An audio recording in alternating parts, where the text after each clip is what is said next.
እንዴት ሰው በተመሳሳይ ችግር እድሜ ዘመኑን ዋጋ ይከፍላል?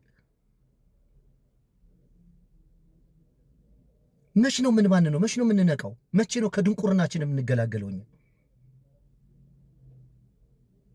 እንዲህ ሰው እንዴት በፊደል ይገዳደላል? አንባንንም እንደኛ አነቃም። ዛሬ እንደዚህ በየሜዳው ከአንድ ቀን በቅጥልም እያለ የምናየው ችግር አንድ ቀን ተሰብስቦ ጎርፍ ሆኖ ሁላችን ጠራርጎ እንደሚወስድ ትዘነጋላችሁ መሰለኝ። ማናችሁም ከዚህ አትርፉም።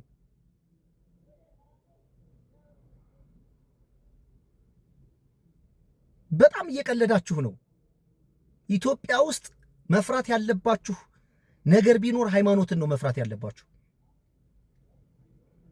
ከምንም በላይ። የሃይማኖት እኮ የሥነ ምግባር ምንጭ ነበር እኮ። የአንድ ሰው እኮ ሃይማኖተኛ የሚሆነው ወደ ፈጣሪ የሚያደርሰኝ መንገድ ይሄ ነው ብሎ ሲያስብ ሲሆን ነው አይደለም እንዴ?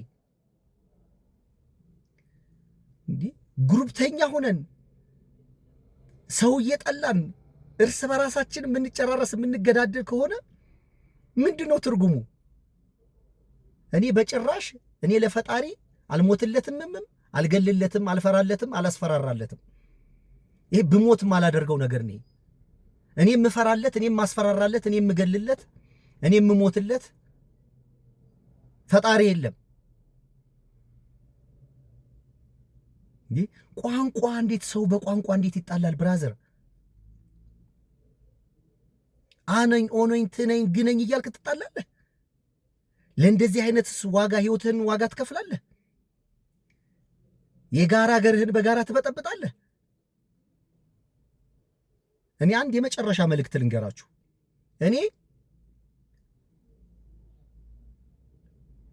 ነገሩ ለሚፈልገው ነገር ነው እንጂ መድኃኒት የምሰጠው በአንድ ነገር ላይ ቆዝሜ ተቀምጬ ማለት የሆነ ድግምተኛ ሰው አይደለሁም። እኔ አእምሮዬ በጣም ስለሚሰራ ለጊዜውና ለነገሩ የሚያስፈልገውን ነገር ነው እንጂ የምናገረው የሆነ ነገር ዝም ብዬ እድሜ ዘመኔን ስደግም አልኖርም። አንድ የመጨረሻ መልእክት ልንገራችሁ። ኢትዮጵያውያኖች እዚህ ማህበራዊ ሚዲያ ላይ ያሉትን ሃይማኖተኞች በጭራሽ አትስሙ።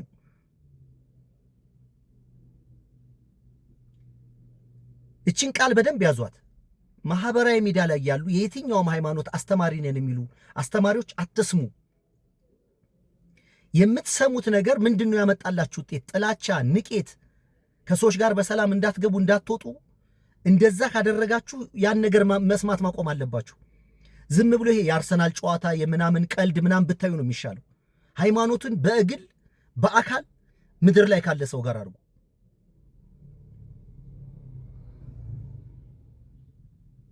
በጭራሽ መስማት የለባችሁ። ራሳችሁ የተጻፈ ነገር አለ፣ ያንን እየጻፈ አንብቡ። ራሳችሁ አእምሯችሁ ራሱ ይተነተናል፣ ያስረዳል። አእምሯችሁን ተጠቀሙ፣ አንብቡ። እናንተ ማንበብ የምትችሉትን ነገር ሌላ ሰው እያነበበ ለምን ይነግራችኋል? የሰው የገቢ ምንጭ አትሆኑ።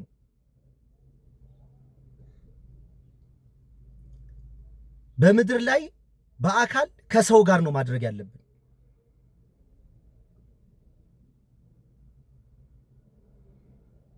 በጭራሽ እኮ ነው የምላችሁ። ይሄ ነገ ከነገ ወዲያ አደገኛ ዋጋ ሲያስከፍለን አትሊስት ከነገሩ ራሳችን መሰብሰብ መቻል አለብን። ማንም በቃ ቢሆን መንፈሳዊ ነገር ከተባለ የትኛውም ሃይማኖት ቢሆን ማህበራዊ ሚዲያ ላይ ያለ ሃይማኖተኛ አትስሙ፣ አትመኑ። ፋይናል ውጤታችሁ መጥፎ ነው የሚሆነው።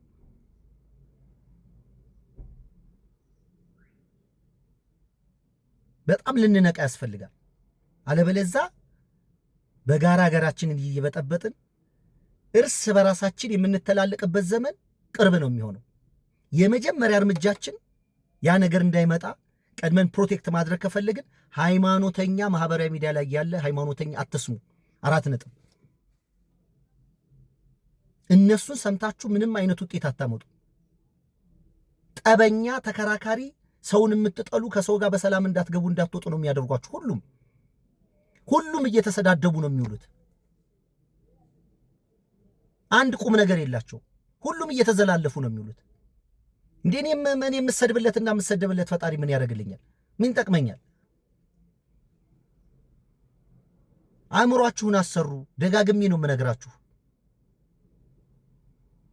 እንደነሱ ቀጣፊ ሁነን እዚሁስ ማህበራዊ ሚዲያ ላይ እንደሚያጭበረብሩት ሃይማኖተኞች ቀጣፊ ሁነን እነሱ የሚያደርጉትን ነገር እያደረግን ተስማምተን ኢንካም ማምጣት ይቻላል።